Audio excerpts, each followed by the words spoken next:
Have you been betrayed? People can really manipulate you to the second. You would never doubt this person. Can you trust me? I was on my way to the police station. Sometimes You'll be thrown under the bus. Trust, it's kind of gambling.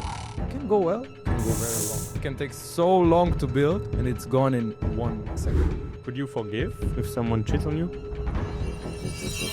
Once you lose this trust, can you rebuild trust?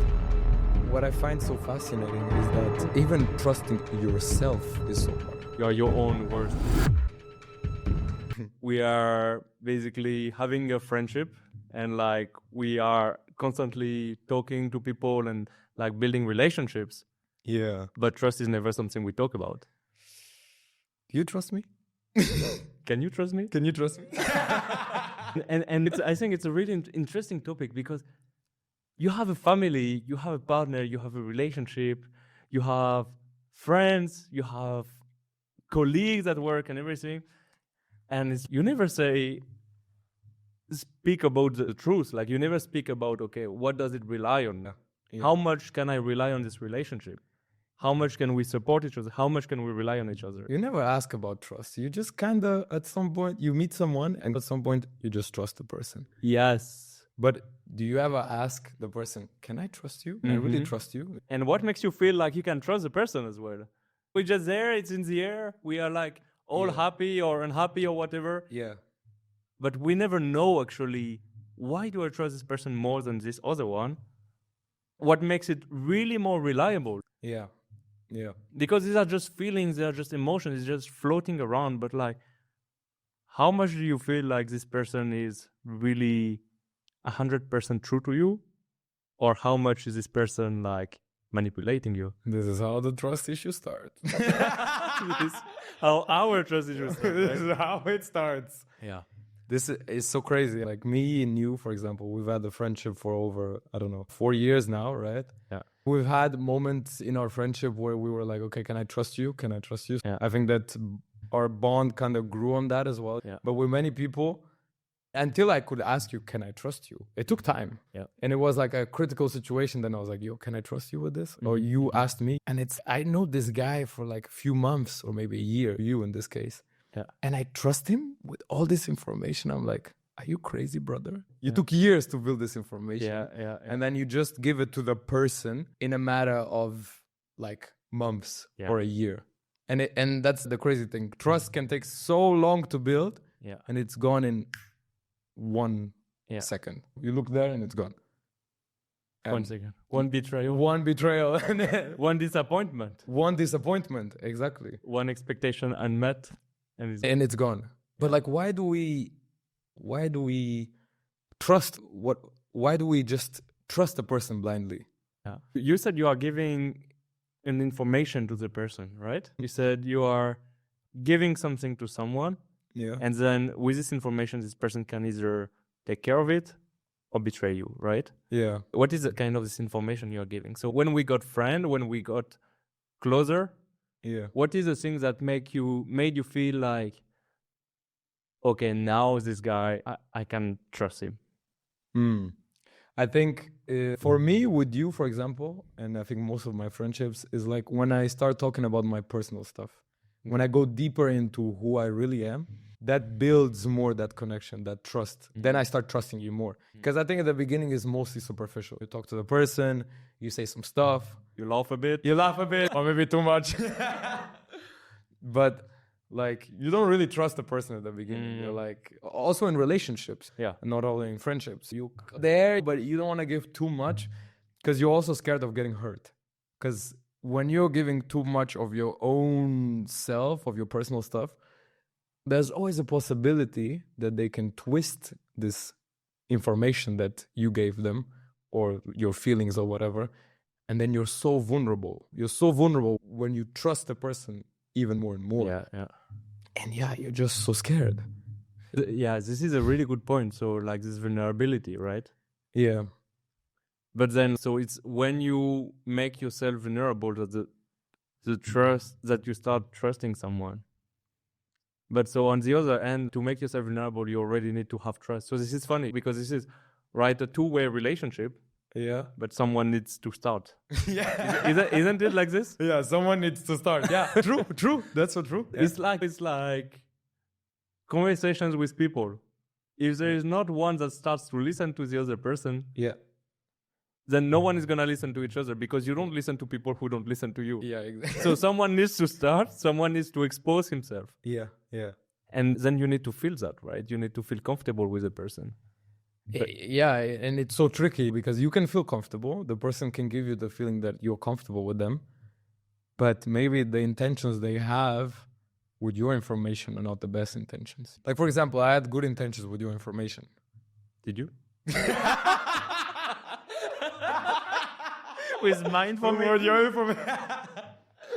I hope you had good intentions with my information. Yeah. Guys, this is such an intense episode. This is intense, man. We are just talking to each other. Do that with your friends. Do that you know? with your friends, for real, with your partner, everyone. If you were here, you could cut the air in the middle. You know? Do you, bro? Do you? Are you real? It's good. It's good. It's good. It's good. It's good to talk about these things because, like you said, you never talk about it with your friends, right? Yeah. But I was like, this guy's cool and everything. We have a lot of things in common.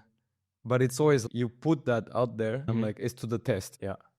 Uh-huh. It's to the test. I don't know. It's kind of like gambling for me. Okay. I feel like you have good intentions. I feel like I can trust you. And then I'm going to put it out there. Yeah. But I'm always, like, I always have this in the back of my head. But would he really be? Can you trust 100%? Can you trust, like, either your family or your best friends completely? Without, meaning when I say completely, without having the, would he? Would he? You know? I think family-wise, I think, like, my mom, I can trust her fully. Okay. I know that her intentions, she has the best intentions for me. I knew she would never screw me over or something like that. With friends, I trust my friends as well, but maybe it's my trust issues. I always think that if there's a situation, maybe they would put their benefits before me. Maybe they would put themselves before me. But I still trust them, and I still want to believe that they wouldn't. Yeah. So I have that 100% trust, but there's a demon in my head that tells me, what if you twisted? Yeah. I would be all in. I'm all in. But so you know that your mom wouldn't put her own interest before you? No. For me, I think my mom would put my interest before her, even if it wouldn't favor her in the situation. You know what I mean? But that's the thing, and I guess you would do the same. I would do, of course, I would do the same for her. Yeah. And I have a question then for your friends, and it's not easy questions. Cut this hair, bro. Cut this hair. Cut this hair, bro. But for your friends, this is often the thing that what's around you or the way you perceive people is often a reflection of yourself. So you mean you put your own insecurities onto other people? That's what you're talking about. Okay. Not only insecurities, like is somehow you get what you give, no?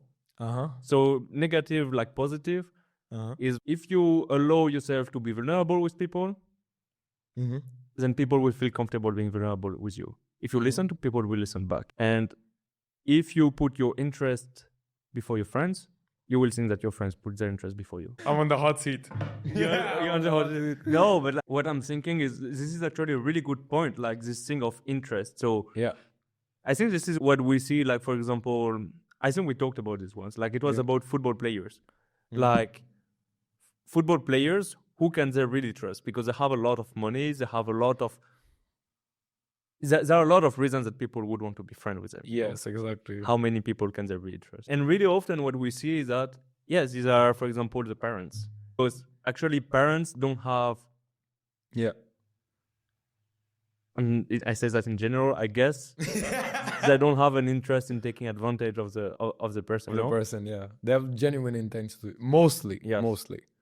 I don't know, the tennis player, like Rafael Nadal, like his agent, I think is his uncle or something like this. Because there is a lot of money in the game, but he knows that the goal of the person that is around him is not to take advantage of him or to manipulate him. It's him to be good or happy. It's not him to get the money out, to make money out of him. Him to be at peace. It's Neymar's agent. It's also his dad.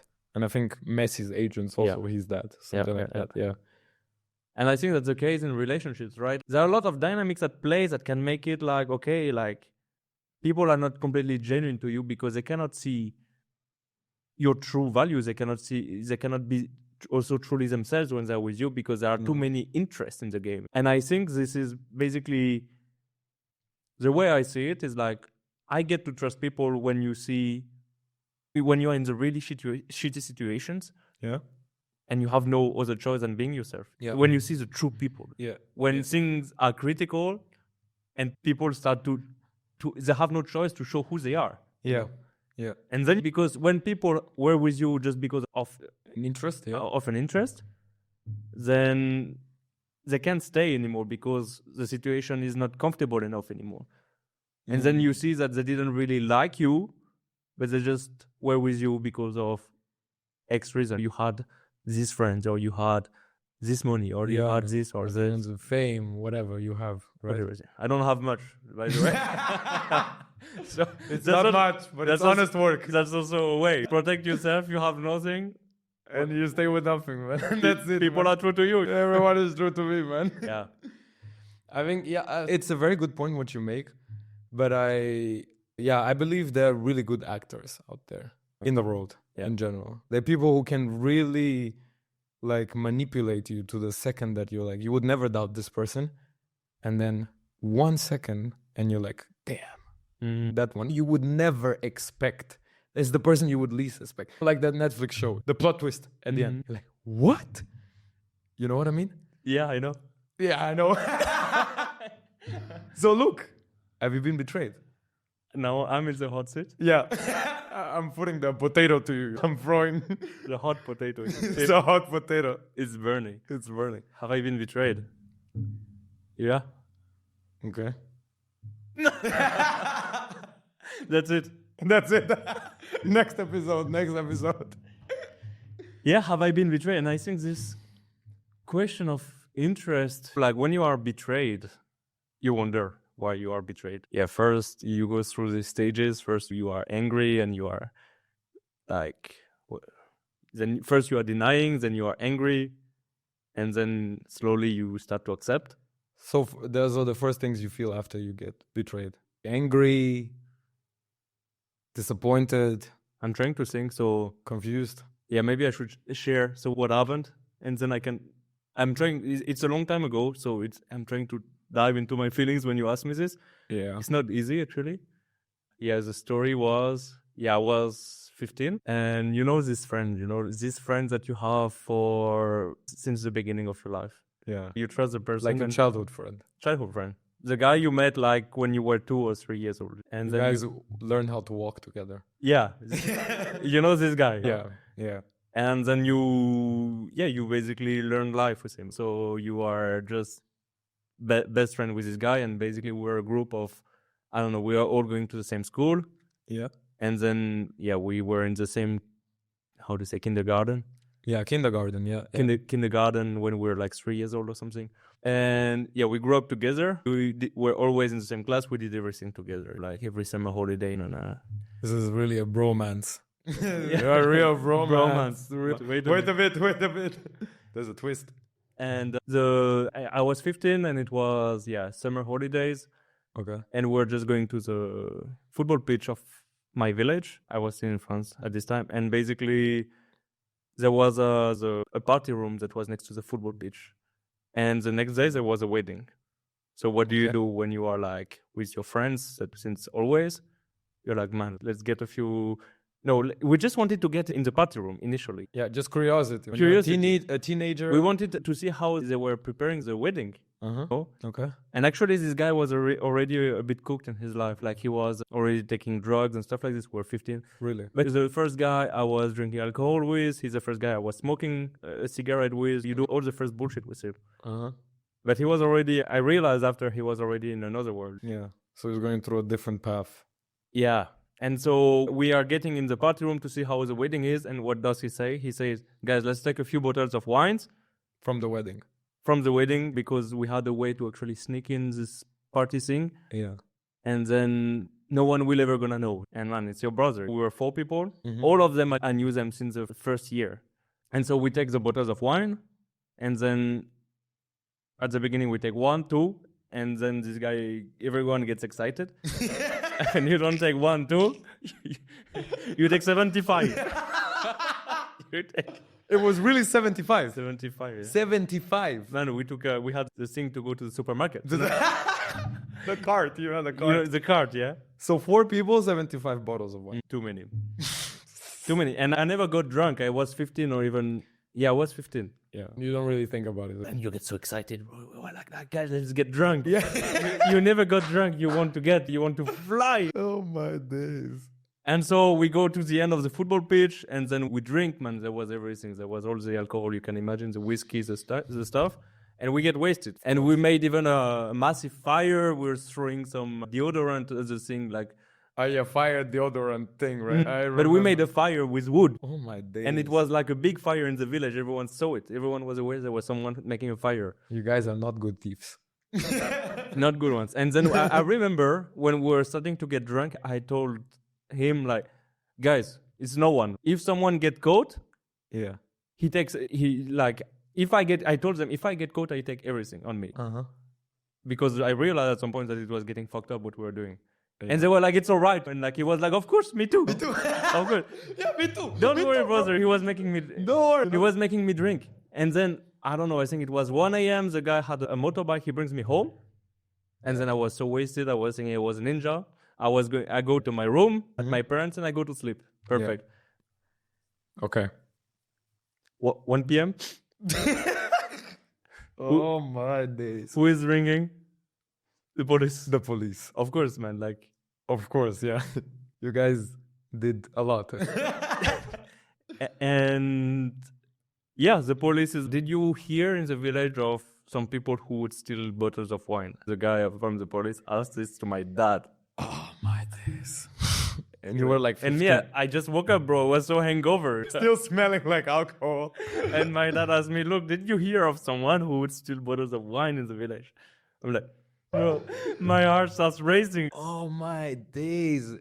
But still, because I'm like, okay, at least I'm not yet at the police station, but I have to understand what's gonna happen. Yeah, exactly. Yeah, then the next day the police came again, and The police came again. and I was on my way to the police station, my brother. Oh my days. But then Oh here my days. starts the story because, bro, I wanted to be this good guy. I grew up in a family. I had an older brother.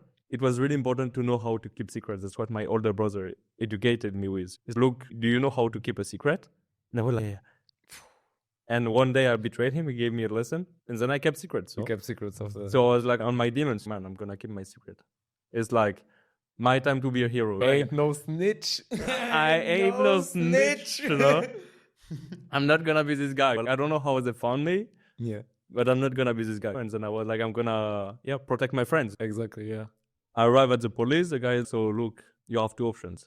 Either you bullshit me, or you tell me the truth. You're right. I ain't no snitch. I ain't no snitch. Yes, and Luke was like, of course I'm gonna tell you the truth. Of course, officer. And then I say exactly what happened. So we got inside the wine with the room, but I don't say we, I say I. I was shitting at the football pitch. Yeah. Then I saw there was a wedding. I got curious. I went in. I took the bottles. The guy was like 75. He didn't know actually at the time how many bottles it was. Yeah, but it was- 75 just for you? you Yeah. know? It was, and then you made a fire. I was like, yes. And then he lets me tell my whole story. And then he finished the story. He's, look, you're a good guy, huh? Really? I'm like, Oh my days. yeah, I don't know. I'm a good guy. Maybe I'm a good guy. Uh-huh. But not everyone is. Oh my days. Oh my god. And then he's like in the movies. He takes a paper that is in front of him and he just passes it in front of me. Okay. And he tells me, read. Then I read. He tells me out loud. Oh my days. Bro, this is like a movie. It's a Netflix show. And I read. And it was a deposition from my friend. So what my friend said to the police. So the friend that grew up with you. This was a guy that was taking drugs and everything. Yeah. And that I knew since It's I was- forever. Yeah. And he tells me, read out loud. I read. And yes, it was this guy saying my story basically, but not about him, but about me, and saying this is Luke and this other guy who went in the room. We were just there, we didn't do anything, and it was these two guys. We were 4 people initially. It was these two guys who actually took the bottles, and then they went there, and we don't know what happened. Basically, they went there, they made a fire, we don't know what happened, and they were putting this on me and my friend. Damn. Everything, and they didn't even say the truth. They were just putting all the weight and all the backpack on us. Exactly, yeah. It was like, yeah, it was those two. I was not even there. Yep. And damn, the guy makes me read, and he tells me, "You want to tell me the truth now?" And I tell him, "Yeah, I ain't no snitch. I ain't no snitch, but I can snitch for this one." And he tells me, "I'm going for coffee. I'd let you think." Oh, and then he goes for a coffee, and bro, like, then in your head, you know, you are, yeah, when you're cooked. I was 15. I was like, bro, he already told me, yeah, you can go to prison at 15 and everything. He puts pressure on you. And I was like, okay, look, it's time to decide for your life. And I was like, okay, he put everything on me and my friend. Yeah. I'm gonna just put it back, just throwing the potato. From the potato to it was emergency situation. So he comes back. I tell him, yeah, now I'm gonna tell you the truth. And I just basically twist a bit the story, but I just throw the same shit. Exactly. Now it's, yeah. 2 against 2. Now it's 2 against 2. I'm like, yeah. man, it's critical. Bro, it's the war now, man. And then I go home. My dad is like, how was it? I was like, it's all good. Not much happened. Man, a lot happened. A lot happened, bro. So my whole life. What did you feel in that moment when the police made you read that out loud? Hey, bro. It's horrible. It's horrible. I saw... Yeah, I felt abused. I felt abused because I felt like my dad always said, yeah, your brother is good at choosing his friends. Yeah. And for me, I always wanted to be friend with just random people. I didn't want to be not friend with this guy because he's coming from another rich family or whatever. Uh-huh. Yeah. And then I saw all the stuff that like I couldn't rely on myself anymore. So I basically thought of everything that has been told to me. And I think I felt, little. Basically, you feel betrayed, but I think, I'm not sure what's behind. I think this is really hard actually to know that. Yeah. You feel, I felt empty. I think I felt empty and I felt like alone because there was no one who could relate to it. Understand what you're feeling in that moment. Because I couldn't talk about it with my parents. Yeah. And I couldn't talk about it, with my friends. Yeah. And it was just me with myself. And I had all my values of being the good little brother that knows how to hold secrets. And I was like, yeah, but actually this was not in the main road, this one. This wasn't part of the plan. This is not part of the plan at all. And I was like, yeah, if I tried to be like, I think if I remember correctly, I was like, yes, then I'm just gonna throw back the potato, but I was like, at least I'm gonna try to save the other guy. The guy who was blamed with you. Yeah. Right? Yeah. I was like, yeah, bro, you're cooked, man. It's horrible. You tell me the story here and everything, and I cannot even imagine because I haven't been in a situation like that. Because I think this is a very extreme situation. You trust a friend, you grew up with this person, your families probably knew each other. Yeah. And then he was in the same street as me. He was 50 meters away from he's your neighbor. And then there's a situation with the police. Like when it is the police inside and you've committed a felony, it's the real trust test. The critical one. It's the critical trust test. Because the police is in front of you. It's like you can go to jail. It's like you decide to save the person or to be like, okay, we both messed up. We're both going to go. But of course, you were the better person. You tried to save him. I think I know what I felt. I denied it first. I didn't want to believe it. You didn't want to believe it, yeah. I just didn't want to think. I thought, basically, oh, yeah, that's what I thought. I saw that the police was manipulating me. Manipulating, yeah. And then I just based my fact on the kind of manipulation. And then I thought, okay, I'm gonna talk to him to be like, bro, the police did that to me and everything. And then it's So you were still trusting him? yeah, there's the things that I had no choice, bro. Also, Yeah. but I think what's behind, bro, is what challenged me inside is these deep values of if you want to be worth living on this planet, you shouldn't betray your friends. Like, for me, like, I've been educated with, basically my grandparents have been in the World War. Yeah. And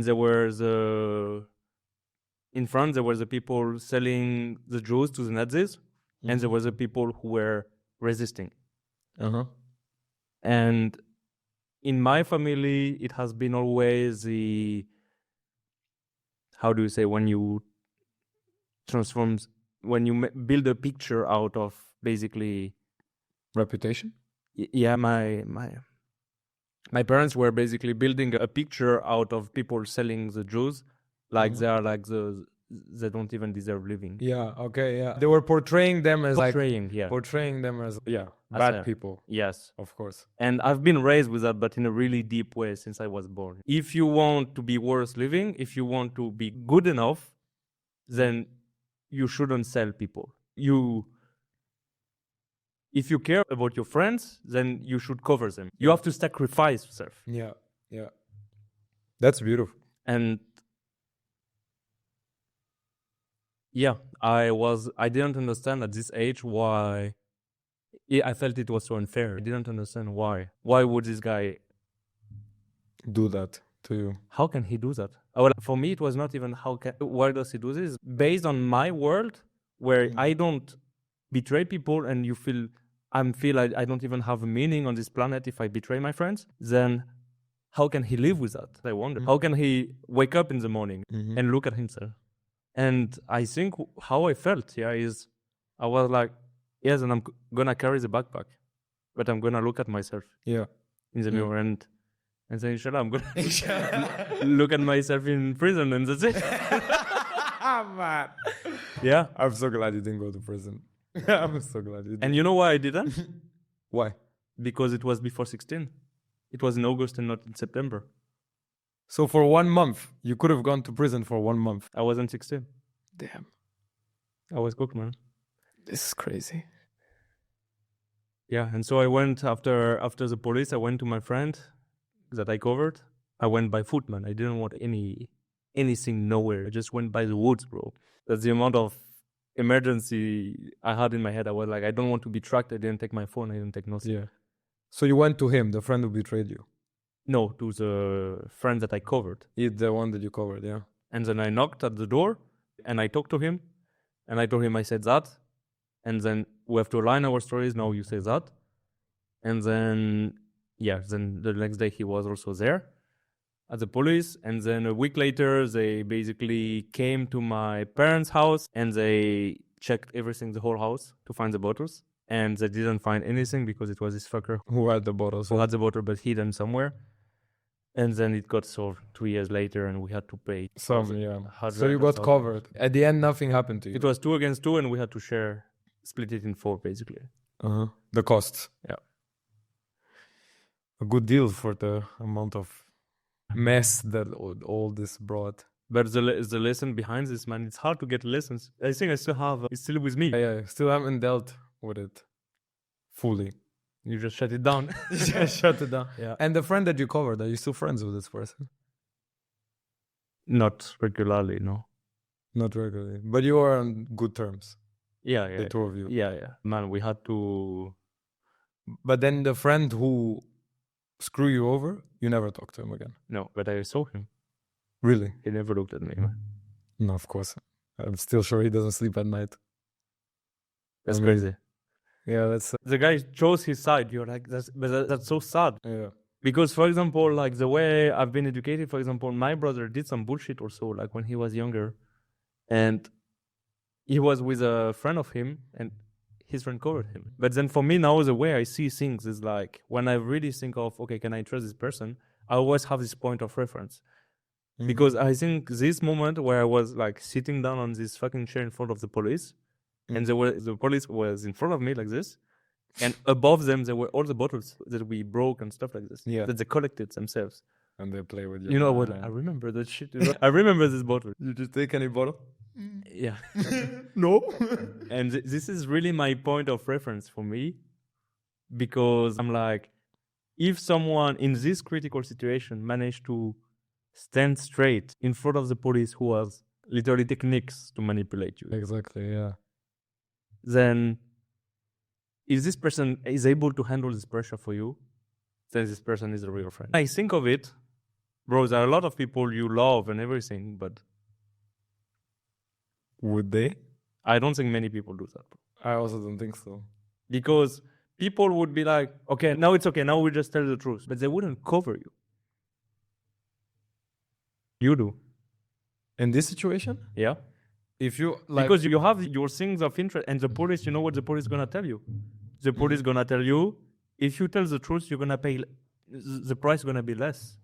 They're gonna use everything to yeah, get to the truth. to divide. Yeah. So what they do is that first they divide and conquer. They first divide you, divide your group, divide your strategies, and then they tackle you one by one because you're weaker.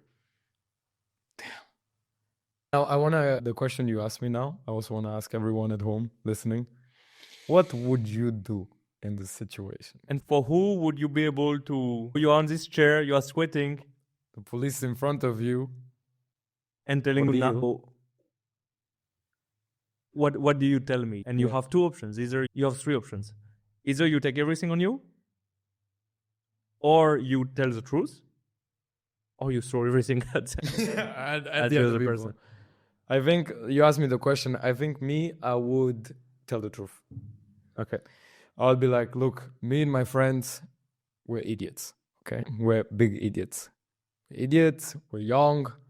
We took the bottles. I'm really sorry for what we've done. It was stupid as fuck, but we did it together and that's it. And then the consequences is for all of us. Throw someone under the bus for me is crazy. Yeah. I think that's crazy. For with my values, with the way I grew up, I wouldn't do it. Even if you were not my closest friend, I try to put myself in this position. I would be like, yeah, we all did it and it was messed up. I try to think about this, for example, in school. It's not like the police. For example, you did something with your friends and the teacher is like, who was it? I don't know if you ever had this situation. Yeah. Yeah, of course.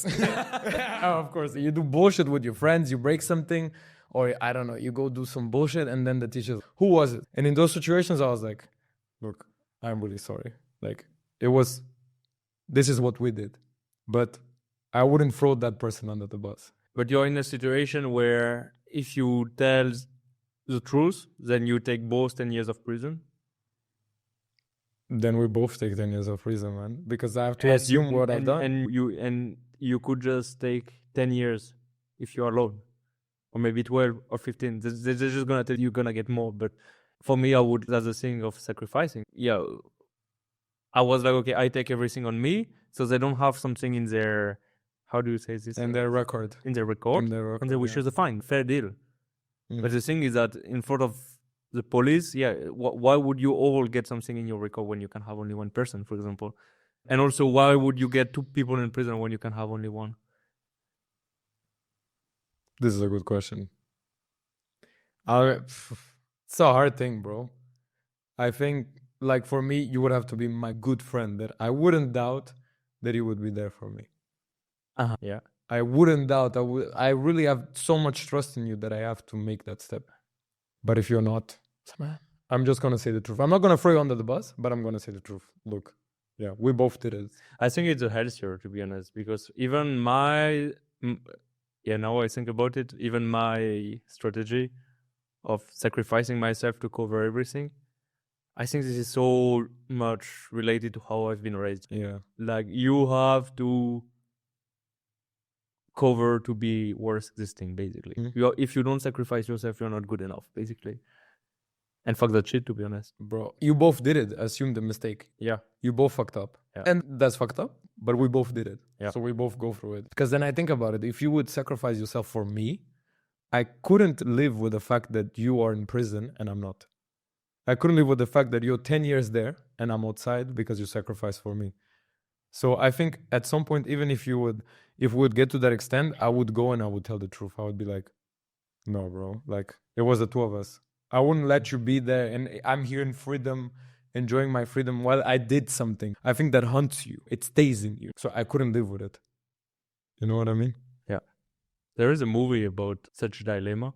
Yeah. It's some people from the police. I'm going to put the movie in the description. I forgot the name. The description. Still think about the question. I want to see the comments. I want to see the comments. It's Everyone throwing people under the bus. Bro, go. Get rid of that friend, brother. That friend, bro. No, it's like in this movie, it's like basically either he says his friend, but he made a promise before. Or like a promise where you're like, I promise you. Yeah. And then things turn wrong and basically, yeah, he has to decide between two people. Either he sacrifices one person or he breaks the promise and he sacrifices the other person. Damn.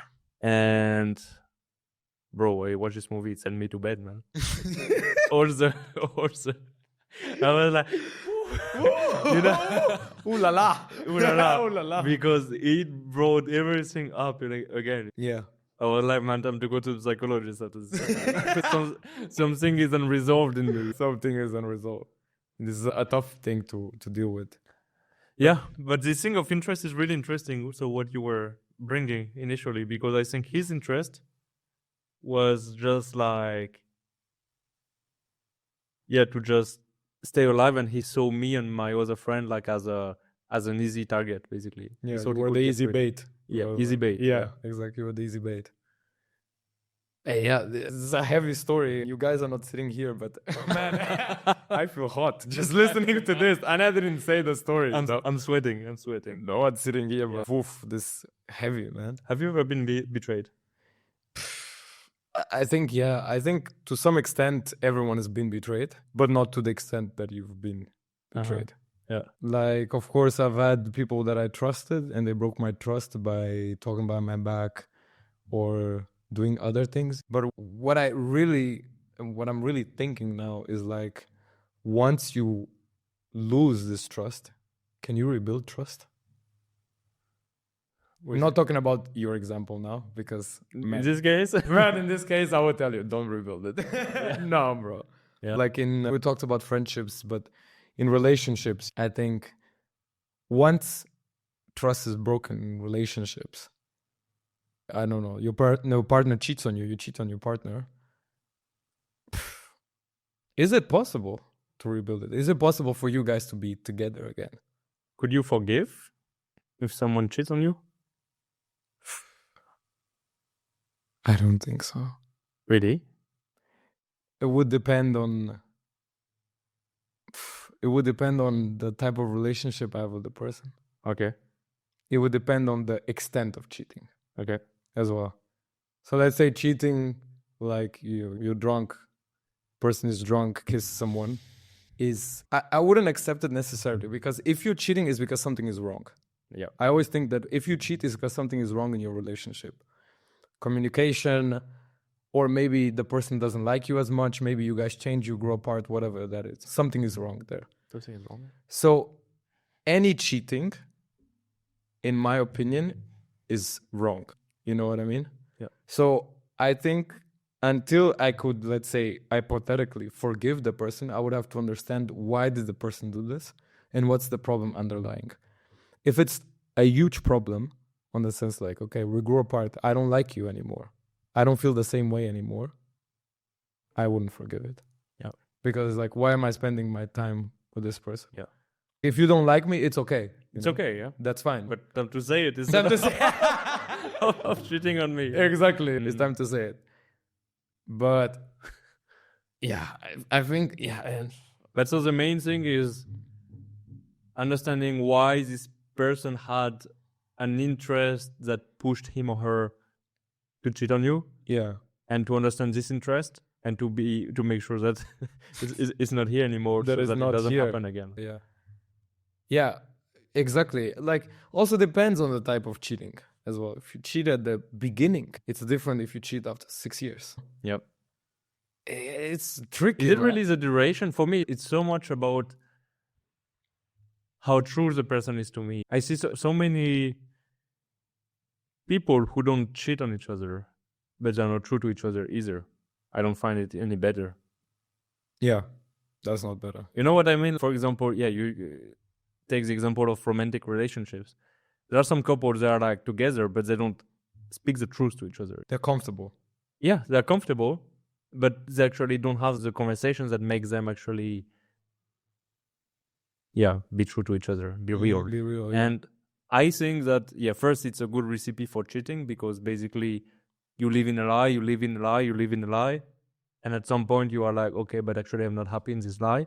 And you don't have the space to actually be like, oh, let's have a conversation to understand what we can do about this, why we are both not happy in this relationship. And then instead of actually facing this situation, you're just gonna cheat. Why is this confrontation so hard in romantic relationships? Because you trust someone so, like in a romantic relationship, you trust the person so much, even more than your friends and faster and everything. Yeah. But then when it comes to confrontation of being like, okay, this is wrong in our relationship, this is this, we always try to not say it. We get more comfortable with being like, it's okay, It's gonna solve by it's itself. gonna solve by itself.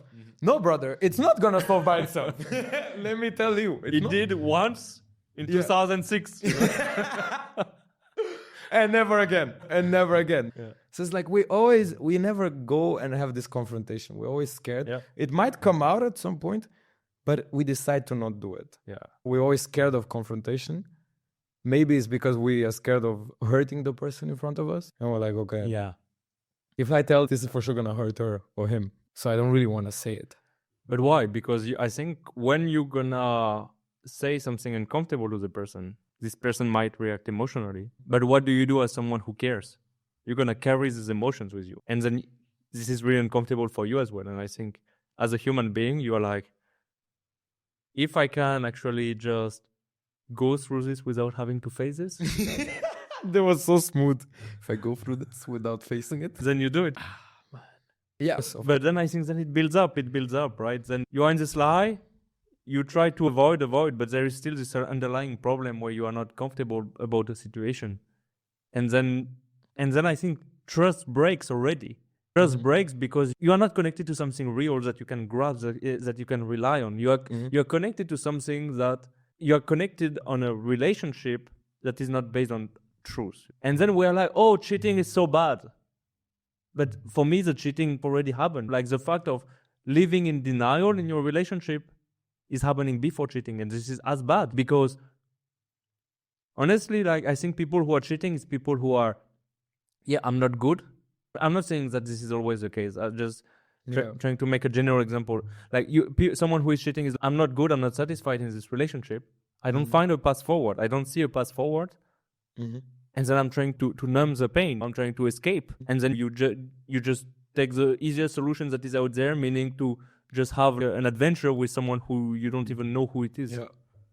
Yeah. Does that make, I don't know, does that make sense? Yeah, it makes a lot of sense. Yeah, for sure.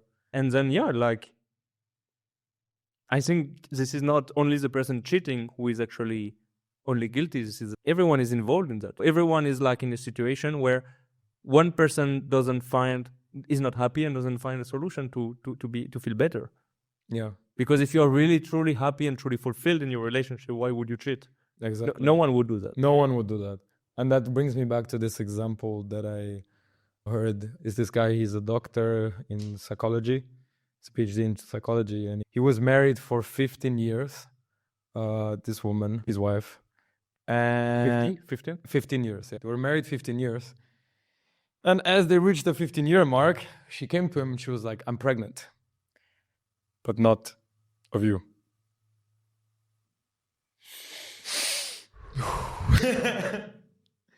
And she was like, yeah, I'm pregnant from a guy from work. And I want to keep it. And I want to go live with this guy. That's tough. Tough. Super tough.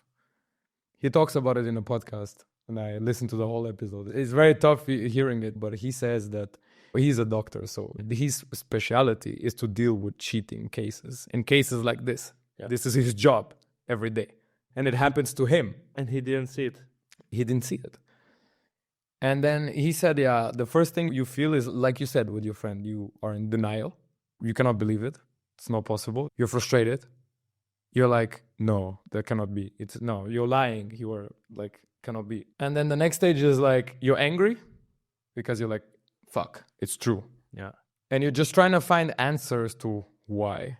Yeah. Why it happened and everything. And he said he shouted, he hated everyone, he broke everything and stuff. Yeah, you try to fill all the holes, right? Yeah, exactly. You feel empty and you try to fill the holes and to find reasons. You want an explanation. An explanation, yeah. You want it to make sense because it was making sense before. Yeah, it was making sense. And not everything gets smashed and you want to make it make sense. He said that basically at the end of the day, of course, he had to accept it. She moved out and went in with another guy. But yeah, for him, it was a shock. It was his whole life. But then he explains why cheating happens. So he went through this process of understanding. He went through the process of understanding that he teaches his patients. He knows it himself. And it's very hard. But he says cheating happens because there's something wrong in the relationship. Someone is unhappy in the relationship. It is not fair to cheat. Of course. No, of course not. It's never the best position you should take. Yeah. But essentially, in their case, it was that at the beginning, they were in love and everything. He used to make dates. He used to be spontaneous, bring flowers, do this and that. And at some point, he just started working so much. He didn't have the time to be with her anymore. He was just like doing his work, doing his stuff. Yes. And the time was just going. She was just there. Yeah. But she was not getting her needs as well. Yeah. He was getting his needs, but she was not getting all the needs she needed. Yeah. And she became super unhappy because every time they had a date, he was postponing the date. Because of X or Y reason. X or Y, staying longer at work, staying this. He was not there. And he changed. He was a completely different person from the beginning of the relationship till the end. So he understood why she did it. But yeah, until you understand this why and you really understand that, because he could have been like, yeah, she cheated. She's a bad person. Yeah. Fuck her. She's a bad person. She cheated just because she's a bad person. But that's a really easy answer to find. Yeah. That's a really good escape, yeah. But the hard part is to understand like why. Why was that? And it's not because there was something wrong with him necessarily. There was nothing wrong with him. It was just the way they were communicating was not there. It was just the way they evolved. It was not there. They were just different people at the end. And that's why it led to that. And then at the end, I think for him, he says in the podcast, it took him like 1 year, but then he was back on track again. But how do you rebuild from that? That's great. How do you what? How do you rebuild from that? I like, because, okay, back on track, but like, how?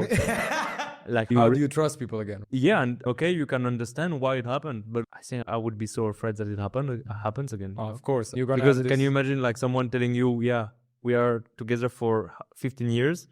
I got a child, but not. We're married for 15 years, so they were together for longer. Yeah. Yeah, I cannot imagine. I wish this to nobody. But this is such a nice illustration because this is exactly what you say, I think relates to what I was saying before. So there is a cheating, but this is just a consequence. This is not the reason. This is not the core of the issue. The cheating is just a consequence of basically how the whole context was, the whole environment was in the relationship, right? Yeah. And I think this is a thing of building denial over time. So for me, like the denial part is that her wife had emotions, or his wife had emotions, or his wife had feelings or unsatisfied needs, and she didn't have the space to actually make them true, meaning to talk about them. Yeah. And then slowly, like, she built a world to actually, because she's not fine, but what do human beings do? They just try to go towards a place where they feel better. Yeah. So compensate. Yeah. So she compensated. She went on her side, built a whole world, but next to him, not with him. Crazy. And then instead of actually being together, they were just in parallel tracks. And for him, everything was fine, but he was already in the other world on the other side, where it's like just his world is connected from her world. Exactly. And I think this is what I mean, like That basically, okay, cheating is one thing, but for me, when someone betrays me, easy to say once you have been betrayed and the shit is done, like, yeah, it's too late. Yeah. But basically, if you manage to understand, okay, actually, we should have talked about your unsatisfied needs a year ago, maybe there is a way. If you can still love the person Yeah. and consider Yeah. the person and actually feel, fuck, I've been such an idiot. I didn't see it. You've been also an idiot because we didn't talk about it or whatever. Yeah. But we built this together. We built this shit together, and now that's where we are. Yeah. And I think, yeah, It is so hard. Well, I think it's even harder the longer you are with the person because you build so much comfort around the person. yeah, And to bring this confrontation, these big things in it, it is so hard to see as well because the person is so comfortable with you as well. So it's, yeah, we're both on the same page. Whatever happens, we're on the same page. Nothing's gonna happen, you know. But essentially, yeah, it can happen. I think this is so scary. I know. All the trust issues. We put so much trust issues into everyone listening. But what is beautiful, I think, is that you can actually, once you know that, like, you can go to your partner and be like, yo, how do you feel? Is there something that I don't know that I need to know? Not in meaning like, are you cheating on me? But just, are there things that you're not satisfied with that I'm not seeing? Yeah. Where you don't feel you have the space to talk about. Communication. And like, I think the best protection, right, to against these trust issues and all this betrayal and stuff is probably, yeah, communication, transparency, and being real to the people, right? Yeah, yeah, absolutely. It's man, the air. The air, bro. The air, bro. Oh, my desk. Yeah. A heavy conversation, man. That we're having. But I'd still like to touch on one point. Yeah, trust in relationships and friendships, of course, a very hard thing. But what I find so fascinating is that even trusting yourself is so hard. Yeah. You are your own worst enemy. Trusting yourself, because like we always say, yeah, you can move your arm if you want to. You can kick a door if you want to. It's all your decisions. But you still have a certain thing back of your head. You don't trust yourself to do things. Yeah. And can you trust someone who doesn't trust himself as well, him or herself? No. I think there is one cool thing about trusting yourself is you wouldn't betray yourself, would you? I wouldn't. But someone who doesn't. I think actually this is bullshit what I'm saying. Some people betray themselves the whole time. Yeah. When something bad happens in your life and this person is, oh my God, I'm so ugly. I'm so ugly, or I'm not enough like this, or I'm too much like this. You betray yourself when you say that, right? And then you are like, okay, but this person is on betrayal mode the whole day. He's not even sustaining his or her own self. How am I supposed to trust this person? How can this person support me if this person cannot support him or herself? Yeah, that's what I think. I'm like, if you cannot trust yourself, how should I trust you? How should I go around this? I trust myself, but then I ask, how do you trust yourself? How is this built? I think it's built mostly with confidence. It comes a lot with confidence and doing things, but there are moments that I can't trust myself sometimes. But for me, moments I can't trust myself, I'm saying, like, for example, if I'm doing sports, Yeah. sometimes you're seeing, I don't know, let's say you're playing football. Yeah. Okay, let's say whatever sport you do. I play football. Whatever sport you do. You see the goal. Yeah. It's a penalty. You've done it 1,000,000 times. You know you're going to score. You're not Ronaldo, brother. Not Ronaldo. 1,000 times. Exactly. You can score.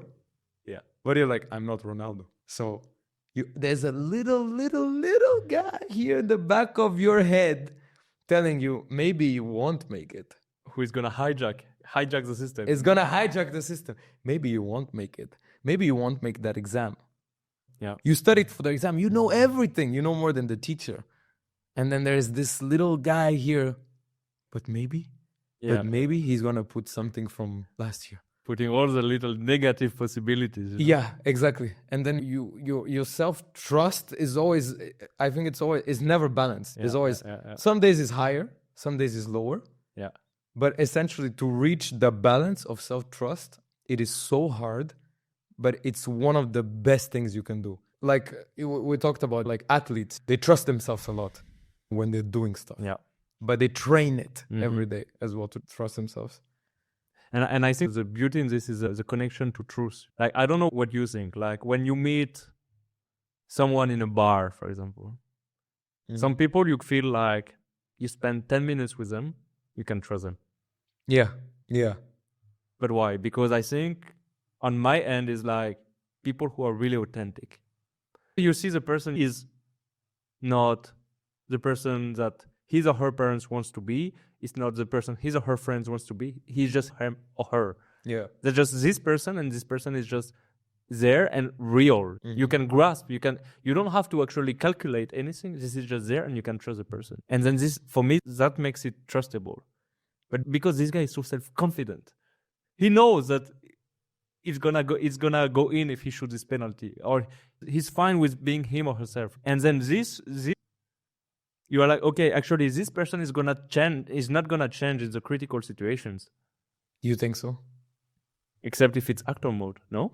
Yeah. For me, the most dangerous thing, and that's what happened when my friend betrayed me, is this guy changed side at the last moment, but because he was never true to me. Yeah. But if you have a friend that is really real to you, you are like, okay, then I can rely on the reality I see in front of me. This gives trust, no?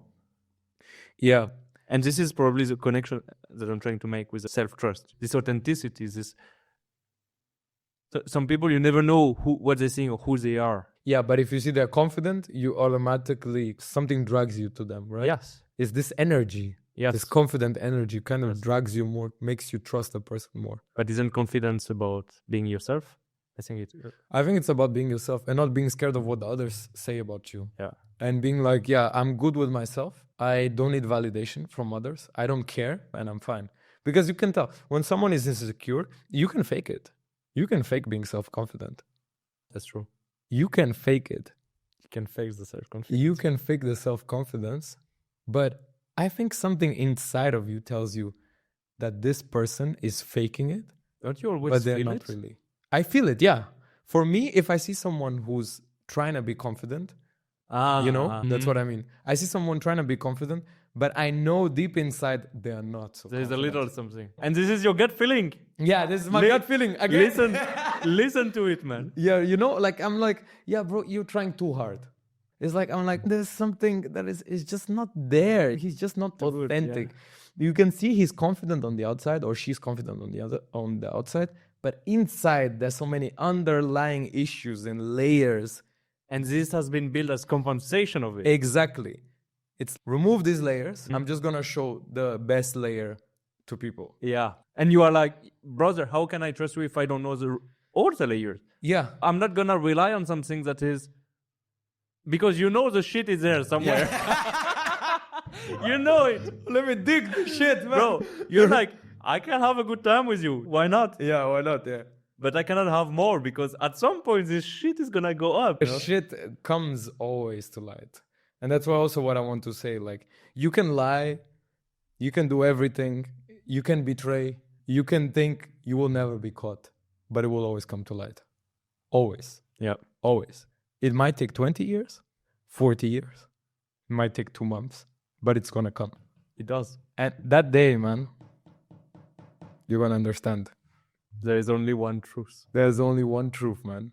And truth doesn't need you to tell it. Yeah, to exist. It will come. This truth is just here. It's just here. It's here, out there. It's in this air, bro. Floating around. It's in this air. And the lies need you to tell them. And the lies need you to tell them. Yeah. So be careful when you lie. Careful. Yeah, but this shit will always get out. The shit always comes out, yeah. Yeah. You can try fake it till you make it, do everything, but it always at some point comes out. I think this is a thing, I saw that in a book, Seven Habits of Highly Effective People, is like the character against the personality. He says, okay, you can try to be nice to people, to be motivated, for example, when you go to work. But if this is not truly you, if you don't work on the foundation, the groundwork, yeah, people will always, you feel when someone is not authentic. You feel it, yeah. You feel it, man. And what he says in this book is that, yeah, really successful people are the ones who are actually real, but from the ground. They're authentic from everything. They show all their feelings. They're not afraid of showing themselves. And they inspire trust, and they, yep. But that's true. If you look at the most successful people in the world, like they show who they are. Their true colors. They're not scared. Yeah. And I think, so you asked the thing of rebuilding trust. Yeah. So I think this truth, authenticity is actually a key component of rebuilding trust, no? Yeah. Don't be scared of what people are going to think about you. People are always going to say shit about you. Always. No matter what you do. Even if you stand, let's say you go to a place, there are 2,000 people and you're just standing, not saying a word. People are going to comment on your nose, on your eyes, on your mouth, on your beard, on your ears, on your, even the things that you don't see, they're going to comment. So you will never satisfy everyone. It is impossible, literally impossible. Yeah. So don't try it, even. You satisfy people more when you're yourself, I think. So the whole point is, yeah, you can start with yourself, right? So you can start building trust with people when you have trust with yourself, right? Yeah. And then people will be inspired by this, and then it's not a good shortcut to try to please people. Exactly. And go ahead. Try to trust people. Sometimes it will go wrong. Sometimes you'll be with the police and Sometimes. you'll be thrown under the bus. Yeah. Sometimes you'll go. But yeah, trust, essentially, it's gambling as well. Can go well, can go very wrong. And it's just, yeah, you never know. I think you never know. You can never be in no one's mind to know what the other person is thinking. Yeah. You never know anything. Even your own mind, you don't even know what you're thinking sometimes. Yeah. But essentially, yeah, you need to start somewhere and give it a try.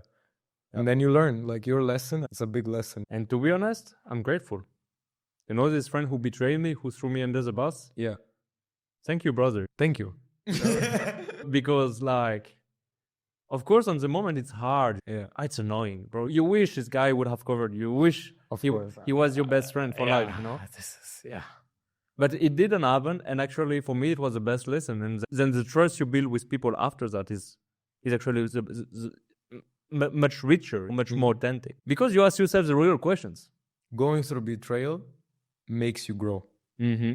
Makes you grow a lot. And makes you build, I think, much more meaningful relationships. So I think it's a great thing. And what you said, basically, you have to go through these failures. You have to go through these steps, actually. You'll be a better person after it. And I'm not sure also that what hurts is like the fact of being vulnerable. Or like it's more about accepting that, yeah, some people are not the right ones. Some people are the good ones for you. Yeah. Based on shared interests, based on a passion that you have in common, based on something you want to achieve with a person, then the relationship will be fruitful and beautiful. But then if you need to get people out of your life, for me, what was hard is to actually realize that this guy had to get the fuck out. Yeah. Even though he was my childhood friend. Yeah. And actually, the fact that he betrayed me, it's my ego. My ego gets hurt. Yeah. Your ego gets so hurt. You are like, bro, like, why is this guy treating me like this? Yeah. But in reality, once you go over this, you are fucking grateful because you know that the people who are next to you are real people, right? Mm-hmm. Mm-hmm. Hopefully. Hopefully. Be careful. Hopefully. Can I trust you, Luke? Can I trust you? Can I trust you? Yeah. No, for sure. And yeah, go through this process. Be betrayed. Love people. Understand why. Understand always why things happen the way they did. And go through the process. Don't care about taking the risk. Yeah, just take the risk. Don't. I mean, you get betrayed and then you think, I'm not going to trust people anymore. Yeah. That's not the healthy approach. Understand why. And also be thinking that not everyone is the same. Not everyone is the same. It's like all men are the same, or all women are the same. Yeah, all women are the same. For me, fuck that shit. There are great people, some people who fuck you up. There's maybe 2%, but they exist. They exist. They're out there waiting for you. And so there are so many great people waiting for you as well. Yeah, yeah. Crazy. Bro, this was a heavy conversation. It was an interesting It was a very good conversation. That's Guys, I right. really hope you enjoyed this episode. Please let us know what you think in the comments down below about the story. What would you do? And tell us what you thought about the episode. Guys, we want the spice. We want the betrayal The stories. betrayal stories. Have you been betrayed? Do you think? And actually, we didn't have much time to cover the how do you heal and stuff like this. How can you rebuild it? How can you reveal? Guys, we want the spice. We want everything in the stories. We're gonna have part 2. We're gonna have part 2 of this episode, man. We're gonna have part 2. That was a good one, Guys, guys. planet Earth. Let's go.